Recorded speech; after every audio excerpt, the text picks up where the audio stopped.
Think about it, Rommel. This is the commander of the Third Reich, who managed to become popular not only among the Germans and their sympathizers, but also among the British who fought with him.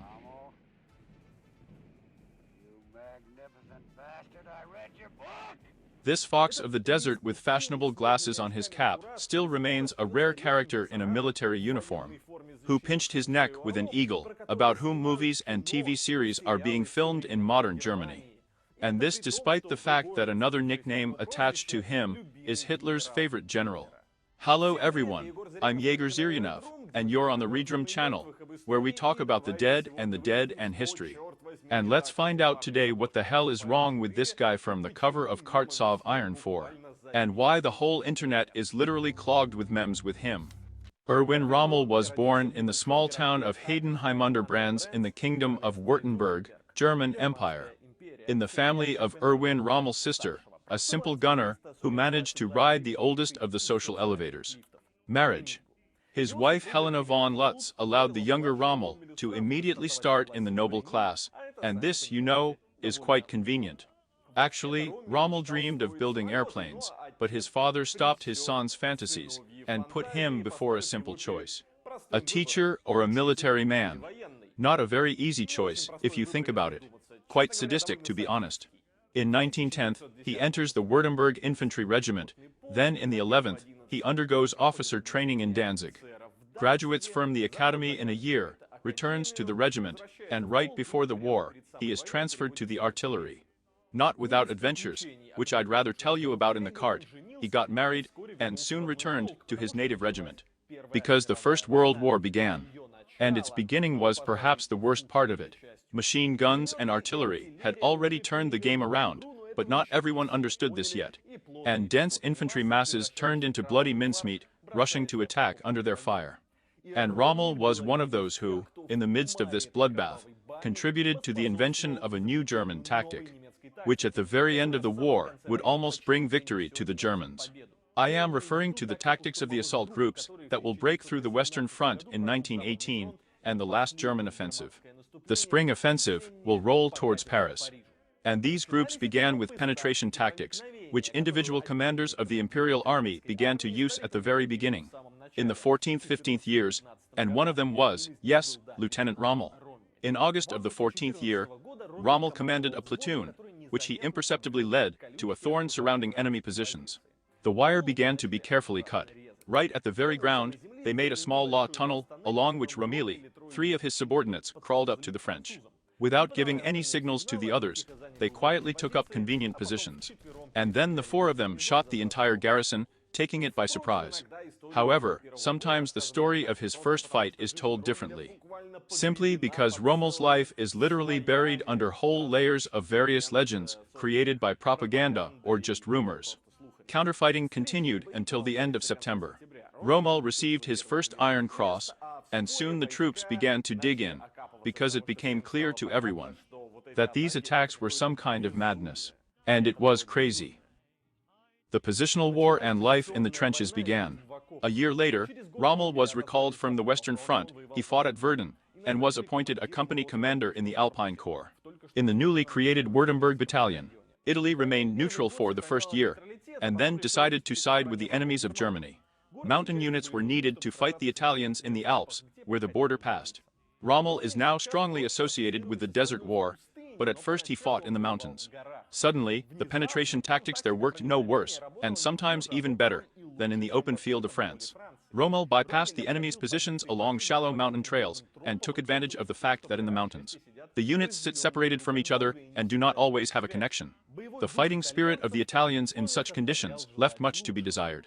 They regularly surrendered to small groups of Germans, convincing themselves that they were surrounded by whole divisions. The fighting in the Alps was part of a huge battle, fought by millions of people. It was called the Battle of Caporetto, and it ended with the defeat of the Italian army. Rommel's Alpine Battalion was extremely successful. 81 guns and 9,000 men were captured on his account at first.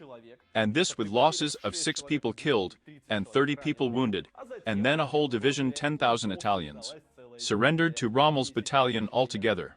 As a result of the campaign, the commander of the Alpine Corps and his best battalion commander Rommel received the highest military award of Prussia, which many generals dreamed of, Puval Merit. And then it became a little uncomfortable for everyone, because handing it to the lieutenant, but it was such a decision, you know. Therefore, Rommel was promptly promoted to Hauptmann, that is, to captain. The Schwarz took it off and sent it to headquarters, right up to the end of the war. After its sad end for the Germans, the army began to be greatly reduced from many millions to some 100,000. And, of course, they left only the best, among which Rommel entered with his absolutely unique award. Think about it. Almost everyone was dismissed from the army. It was part of the winner's demands. And Rommel got into this negligible percentage of soldiers who were not disbanded. Totally crazy. Or not completely, I don't know, maybe it's not that grandiose a fact. In post-war Germany, for the first 2 years, Rommel and his regiment, like other few surviving military units, mainly suppressed the red riots that broke out here and there. I must say that Rommel almost didn't shoot at the same time. As a rule, he managed to negotiate with the Red comrade quite peacefully. Well, when the situation calmed down, he went to Stuttgart and spent there as a modest captain of an infantry company. For the next 9 years, the army was small, no war was expected. In short, military careers progressed slowly. He began teaching military academies in Dresden, and shortly before the Nazis came to power, he received the rank of major. Under the new regime, military careers have accelerated significantly. Already in October, 1933rd year, Rommel receives a lieutenant colonel and a new appointment, commander of the Jager Battalion. The following year, he meets Hitler for the first time when he inspects Reichs V. Hitler hardly remembered this meeting, but for Rommel it became a big event. The idea of a strong national Germany and a single leader was quite close to him. Although the same cannot be said about the other foundations of Hitler's Reich. For example, Rommel has never been noticed in anti-Semitism. He had something else in common with the Führer. They both went through the First World War from bell to bell. And when they met later, they easily got closer because they spoke the same language and understood each other from half a word. In the best period of their relationship, they will call up very often and discuss military novelties for hours. However, this period of their relationship will not last long. There are different versions of why Hitler promoted Rommel. For example, in the 37th year, our hero released a book, Infantry is Coming, dedicated to his memories of the First World War and penetration tactics. The book instantly became a bestseller, and Hitler, of course, also had a copy. And supposedly he read it and immediately fell in love with Rommel once and for all. Well, I noticed a talented officer. In order for you to understand the degree of Rommel's current mimeticism, this book is still being published and even in Russia. For example, I have seen the edition of the 21st year. It is clear that it is about the First World War, but nevertheless. In any case, it is unlikely that the Austrian artist has read the book. Rather, the reason for Rommel's promotion was the backbone of the German army, the Prussian officer corps, with its influence and traditions. Hitler for these people, and not only for them, let's be honest, was some kind of rootless upstart from nowhere. So the Führer encouraged immigrants from other German lands. Schwab, not Prussia, was a perfect fit for Rommel. One of the main contradictions between the new ruler and the military elite was the issue of creating all sorts of parallel paramilitary structures like the SS or Hitler Youth. And here Hitler's policy did not help him much. Rommel managed to take the side of the Prussian military in this dispute. When Hitler instructed him to organize military training in the Hitler Youth so that the young men who passed it could immediately enroll in army units, Rommel very quickly began to bend the line to complete reassignment of the Hitler Youth Army. He believed that if this organization became part of the Wehrmacht, this would be the best way to prepare young men for the army, which is actually quite logical. With this, he entered into a tough conflict with the leader of Hitler Jugend, who was appointed by the Instab. He complained where it was necessary, and the too brisk colonel was quietly suspended. Yes, Colonel, Rommel managed to get another promotion. In general, this is just one example out of many possible illustrations of what a mess reigned in Hitler's Germany. A country that jumped through the economic crisis from one world war to another, a power in which the old elites and the new ones shared, who tried to create parallel governing bodies in which everyone competed with each other for the area of jurisdiction. Chaos, insubordination, misunderstanding of who obeys whom, and political intrigues were the absolute norm. Contrary to the usual stereotype, but united and working smoothly, like a machine of Nazi Germany.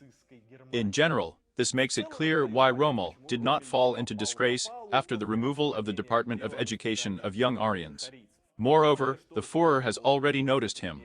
At first, Rommel taught at the Tarsian Academy in Austria immediately after the Anschluss, and then led a battalion of Adolf Hitler's personal guard. That's when the time of their best relationship began. Rommel often admitted that Hitler had some kind of magnetic effect on him and that he believed everything he said. This can easily be explained by the fact that in 1939 year, Hitler, bypassing many mandatory stages, promoted Rommel immediately to Major General, outraging the Prussian generals. However, later, during the battles in Africa, the Führer will say the same thing about Erwin Rommel himself. So, probably, these two still had some kind of emotional connection. And I'm not going to check now if there is fan fiction about this on the internet, because, first of all, there probably exists. And secondly, look for this shit yourself. The Major General commanded a battalion, personally guarding Hitler during the invasion of Poland. Rommel's letters of that period are imbued with radiant stupidity. He believes that the attack in Glavis, a German staging of an attack by Polish forces on a German radio station, which became the reason for the invasion of Poland, was committed by the Poles themselves, and swears to take revenge on them. For Warsaw destroyed by the Luftwaffe, Rommel says that the destruction of the city is, of course, terrible. But the residents are good for surrendering, and the Germans are good for doing everything so quickly. Otherwise there would have been nothing left of the city, you see. Hitler was very pleased with his Major General.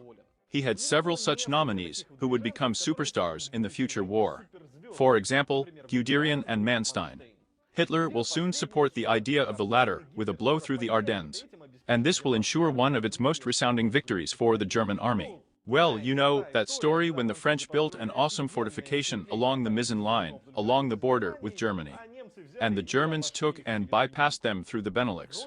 Rommel was eager to become the commander of one of the 10 tank divisions of the Shock Fist of the Reich Army.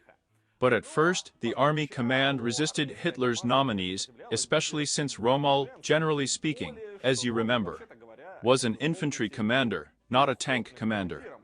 But Hitler made the decision as commander-in-chief, and soon Rommel went to conquer France for him, riding on a tank.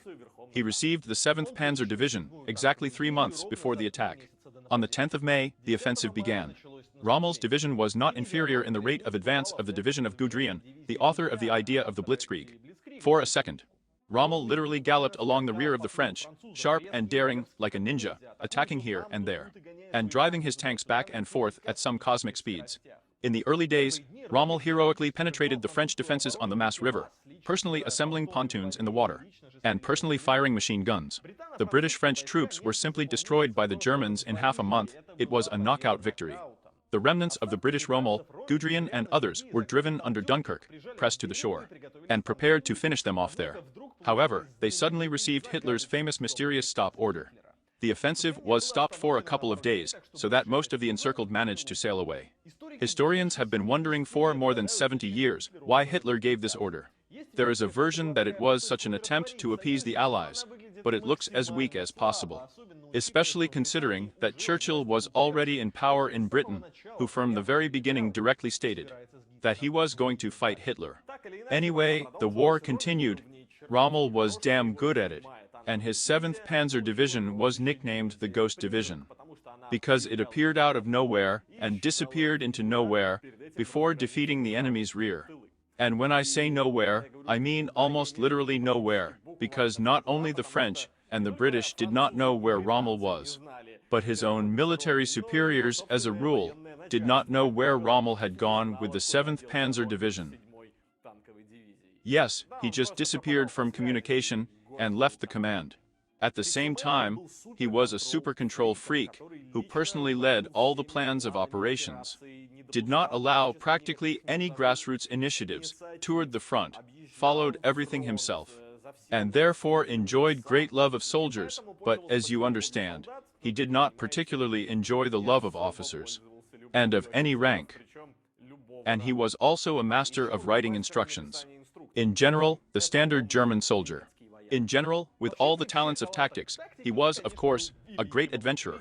If the French had been quicker, they would most likely have been able to surround him and take the division into the cauldron. But Rommel was the fastest every time. And since his soldiers did not participate in pogroms and deportations of Jews, and he himself refused to carry out orders to execute captured officers, even then his reputation began to soar somewhere to the very top.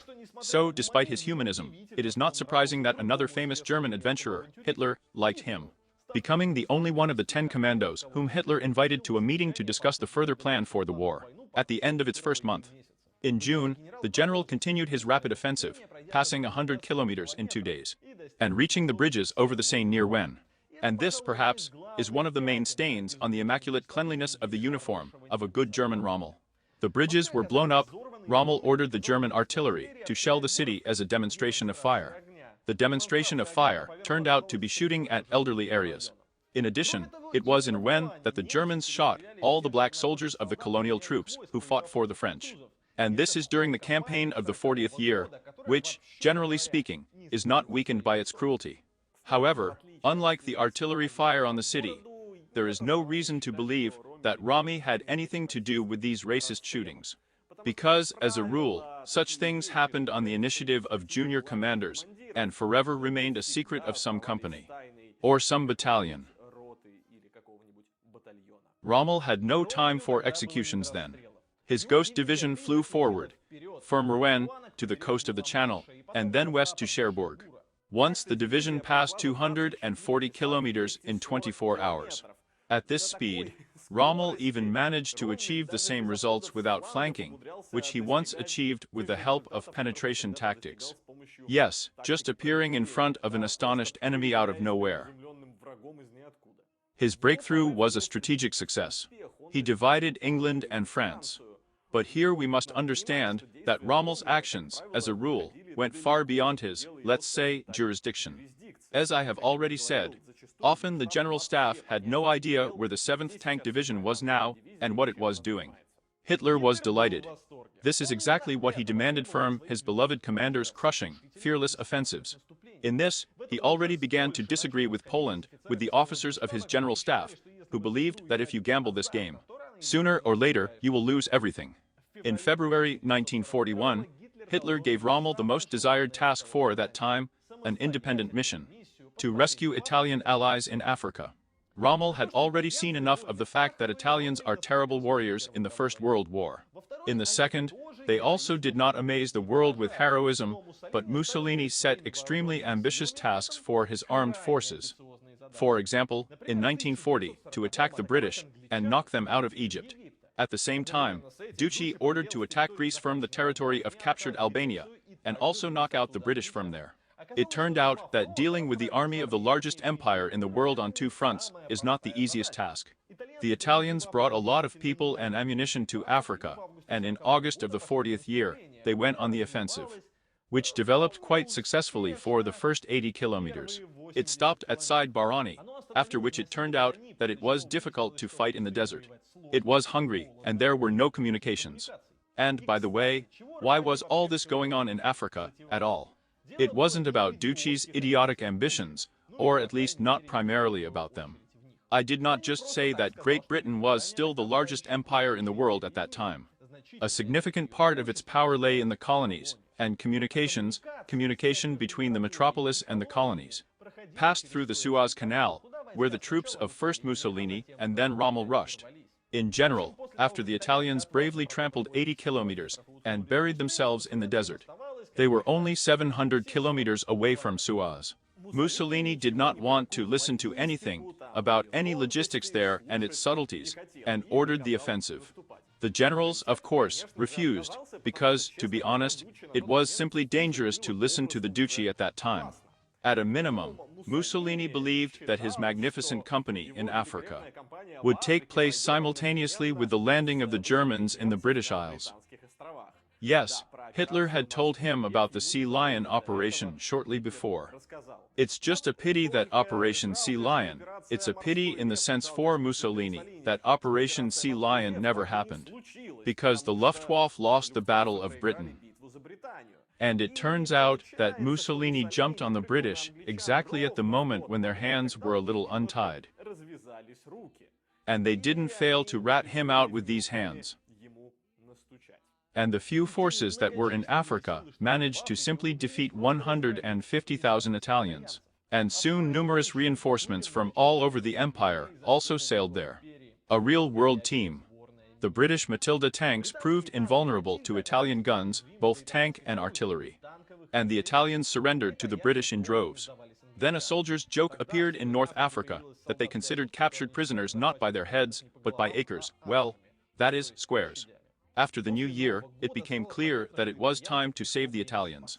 Mussolini begged Hitler for this, and then, yes, he sent Rommel to Africa, in February of the 41st year. The British knew about the arrival of the Germans, and were not particularly worried. They also knew that Rommel's strength was not enough. And indeed, with him there was only the 5th Light Division, 1 tank regiment, a battery of 88mm anti-aircraft guns, and a certain amount of infantry. The main striking force, the 15th Panzer Division, was to arrive later. But most importantly, the British knew that Rommel had orders to behave passively, gain a foothold in Libya, and wait for reinforcements. Rommel was subordinate to a cautious Italian commander, which was also known to the British. Oh, and we'll come back to how the British knew all this. Churchill was so confident that he was in control of the situation that the British transferred 3 of their best divisions to Greece. There, the Greeks had also defeated the Italians, conducted a successful offensive, and, with the help of the British, could capture airfields firm which it would be possible to bomb the Romanian oil fields of the plateau, which covered 40% of the Wehrmacht's fuel needs. However, at the end of March the 41st, Rommel suddenly took and decided to launch an offensive. Rommel's tanks engaged the British tanks, could not stand them for a day, and began to retreat. The British began to pursue them and fell into a classic trap. The Germans brought the enemy to a distance of defeat from the 88mm anti-aircraft gun, which the Germans had been using against tanks since the Spanish Civil War. The 88th, designed to shoot down planes and punch British Matildas and Valentines with ease and ease. In fact, Rommel acted like a real nomad. Well, hit, run away there, that's all. In general, he was pleasantly surprised by the effectiveness of his troops, and, after a pause, continued the offensive against Italian orders, pushing the British back to Egypt in less than a month. The British fled, abandoning tanks and supplies, and 5 of their generals were captured by Rommel. He was not afraid of the anger of the Italians, because he was supported by Hitler himself, who loved Rommel's initiative very much. And, generally speaking, I did it in vain, because at that time the Wehrmacht, for a second, was preparing a very complex operation, the invasion of the USSR. The offensive war unleashed by Rommel in North Africa was a completely unnecessary waste of forces and resources. His task was to defend territories and pull back part of the Allied forces, and not an offensive war at all. Moreover, Suez at that time already seemed to be a rather distant prospect. But Rommel did not know about the Barbarossa plan, and although Hitler knew, he still supported the adventures of his favorite. Both the German and Italian general staffs were against Rommel's actions, but he did not stop fighting in his own way, and over the summer. He conquered vast expanses of the North African coast, acting according to the Blitzkrieg methodology, and not gaining a foothold in the captured positions. By the 10th of April of the 41st year, he approached the large port of Tabruk, which he could not take on the move. On April 25th, Paulus, the author of the Barbarossa plan, flew to him. He looked at another unsuccessful assault on Tabruk, and, apparently, told our hero about the upcoming attack on the USSR. He heeded and even really suspended his attacks on the British. They tried to attack the counter, but lost almost half of their tanks in the first battle, and stopped doing this nonsense.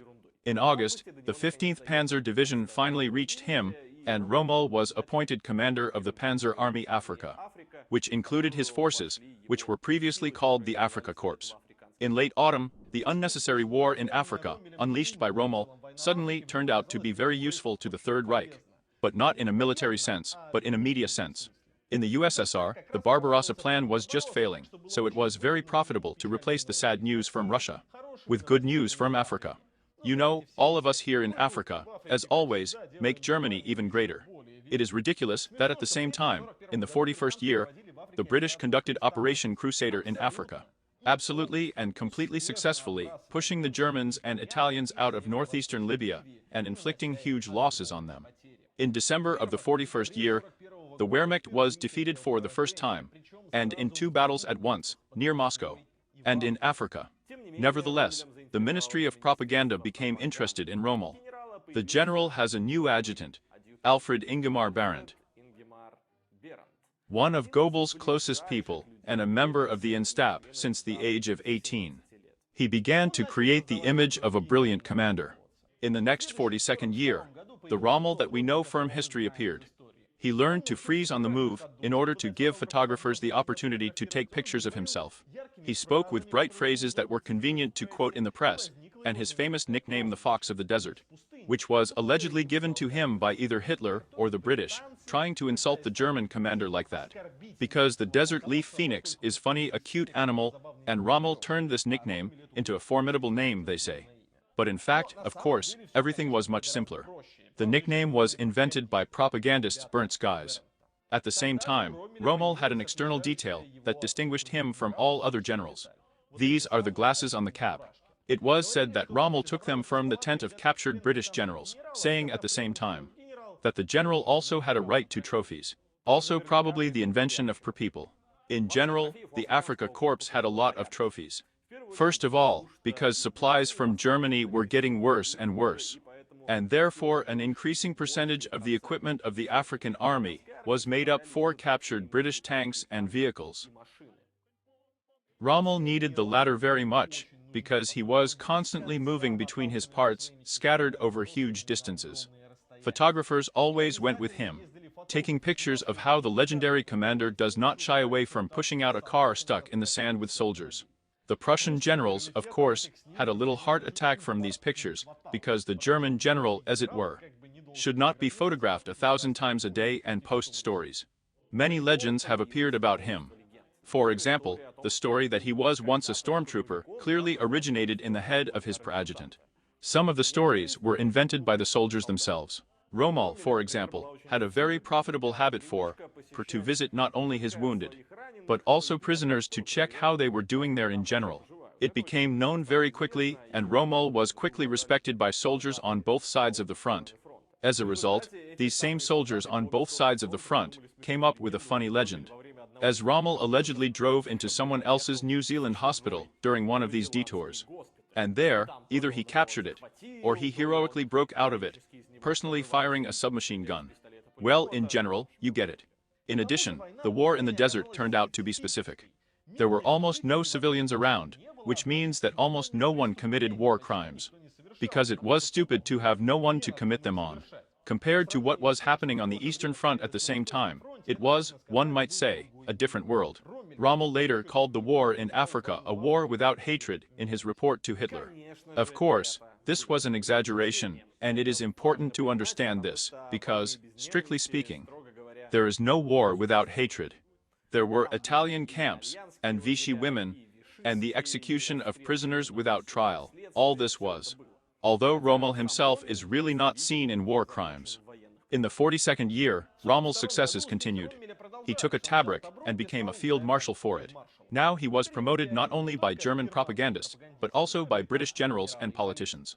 They needed to somehow explain to their fellow citizens the reasons for the numerous defeats in Africa, and the genius of the enemy was an acceptable option. Churchill, speaking in the House of Commons, called Rommel a great military commander. Now it was taken up by the British media, who were aware of all the rumors, tales and stories in general. They began to give it a new sound.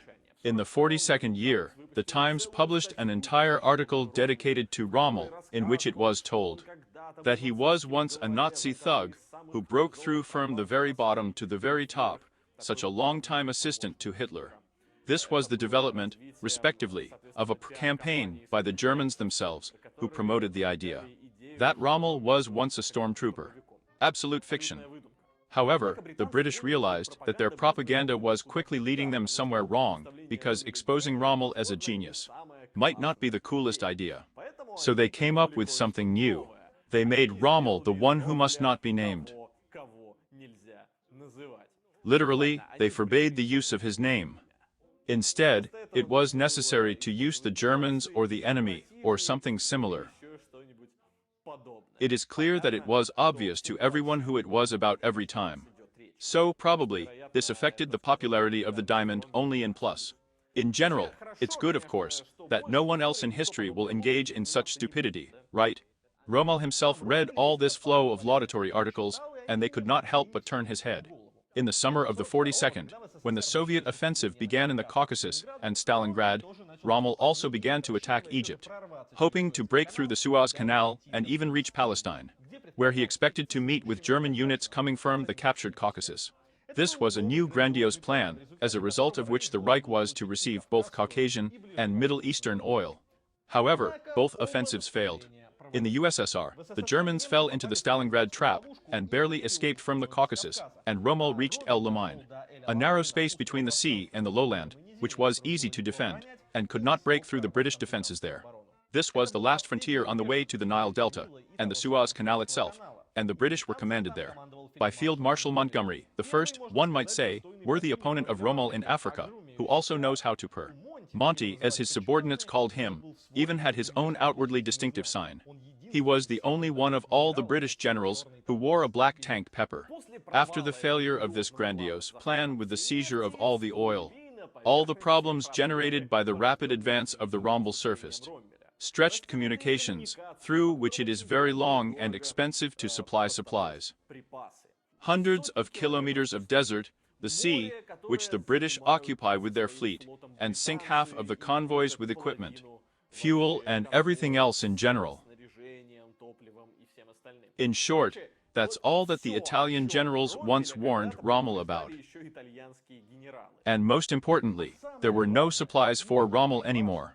The Eastern Front devoured all German resources, and no one wanted to spend even part of them on a war in the desert that the Germans did not need. Rommel did not know how to deal with these problems, which he himself had created, and therefore in the autumn of the 42nd, hurried to fly to Europe to improve his health.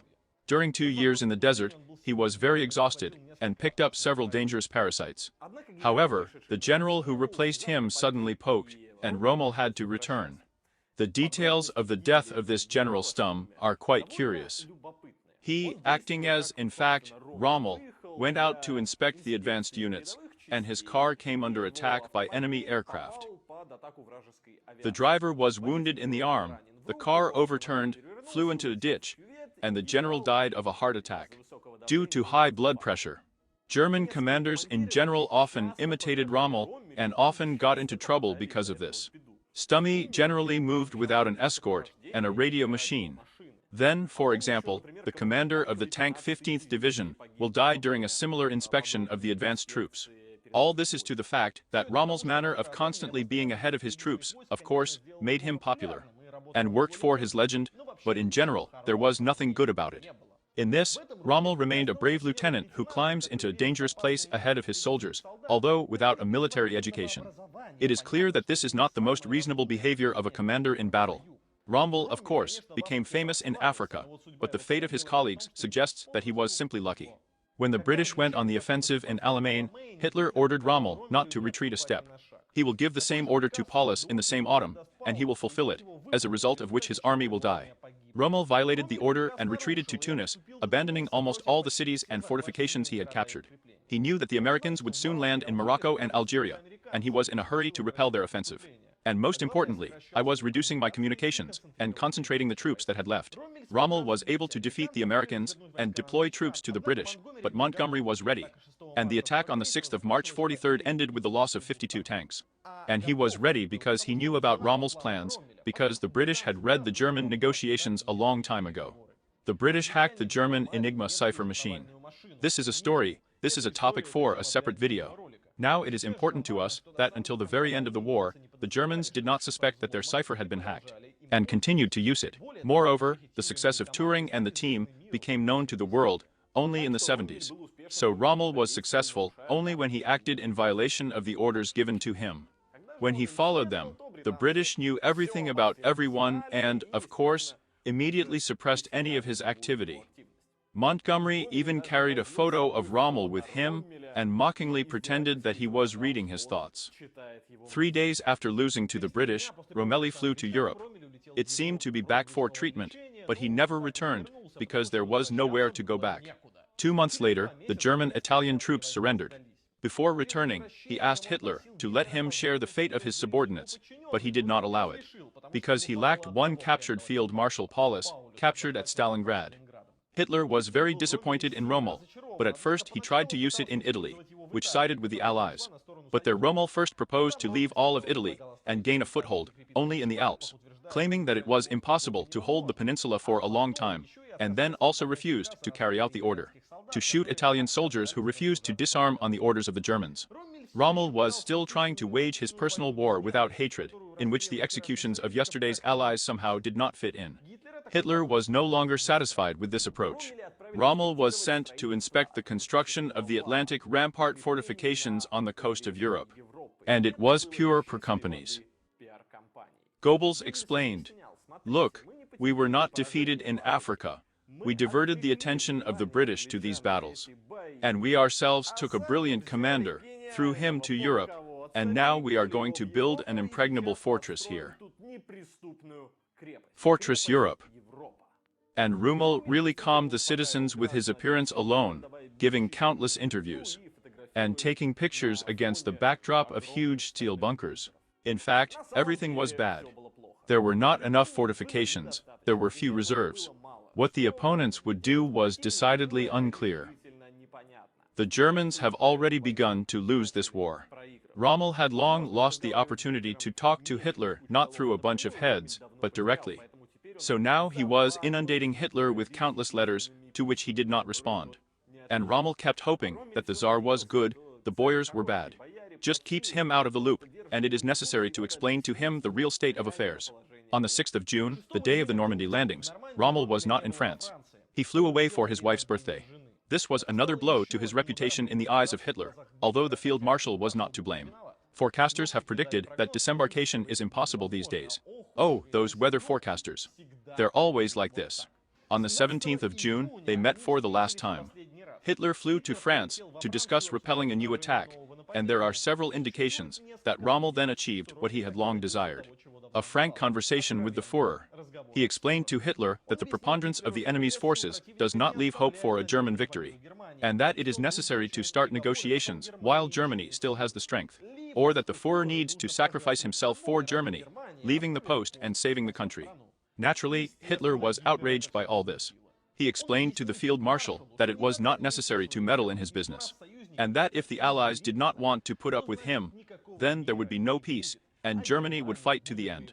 To sacrifice himself for the sake of the country, and, as he demanded from his soldiers, Adolf Flaise, of course, refused.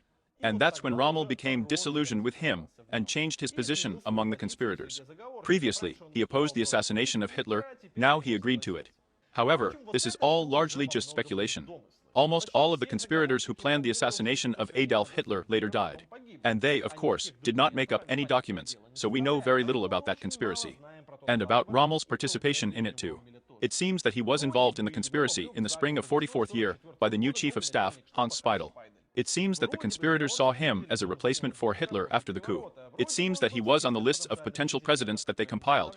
And there is also a version that after the assassination of Hitler, Rommel had to immediately begin negotiations with the Allies, open the front, and let Tanya be captured by the Bolsheviks in Germany. However, 3 days before the assassination attempt, Rommel was wounded. His car came under fire from an English plane, and he suffered a skull injury, quite severe. During the time he was between life and death, the plot failed. The attempt failed, repression began. One of the conspirators tried to commit suicide and whispered Rommel's name in his dying delirium. This became known to the Gestapo. In addition, they heard his name from several other detained people, including the same Speidel. This chief of staff testified against Rommel at the trial. Hitler sent people to his once beloved general who offered Rommel 3 options: go to the Führer, and try to explain himself to him somehow, get court-martialed, leaving his family in disgrace, or commit suicide. And the Reich will provide him with a magnificent funeral, posthumous glory, and, most importantly, will not touch his wife and children. Rommel chose suicide. By the way, Hitler once offered the same thing to another field marshal, Paulus. He refused and became a prisoner. Rommel chose the path of the samurai. But his story didn't end with his death. Hans Speidel was rescued from behind the walls of the Gestapo by Allied troops, and then he became the creator of the Bundeswehr of Germany during the Cold War. Then suddenly, everyone needed German troops in the center of Europe again, but there was a problem. And by what example should this new army be brought up? All German military heroes of the 20th century were either convicted war criminals or miraculously escaped this sentence. And that's when Speidel remembered about his famous commander, whom he himself once published. Books and films began to be published about Rommel. Everyone learned the real circumstances of his death, because during the war, the Germans were told that the field marshal died either because of injury or because of illness. And everyone in the West suddenly really liked it. The memory of Rommel was still fresh, he was treated well, for former enemies he was a worthy opponent, whom it is very honorable to win, and sometimes it is not a shame to lose to him. Well, when it turned out that this handsome general also fought with Hitler, and was even killed because of this, the cult of Rommel soared to the skies. He became someone the whole world and Germany really needed. A model of a good German. One of those images around which a defeated country, in need of renewal, was able to build its new identity, as a real cultural hero. By the way, you can also become a real hero or heroine in our eyes if you subscribe to our Patreon, or Busty. There you can support the channel. Busty if you have a Russian card, Patreon if a foreign one, in order to watch videos with the very first ones. Do it without integrative advertising, and also to be able to chat with us in a chat. Or maybe you just want to support this channel, and become the best person on earth. Well, you never know suddenly. Anyway, don't forget to like it, if this video was interesting to you, subscribe to the channel, so that you don't miss anything later. And write in the comments what you think about Erwin Rommel. Well, I'm saying goodbye to you. See you soon.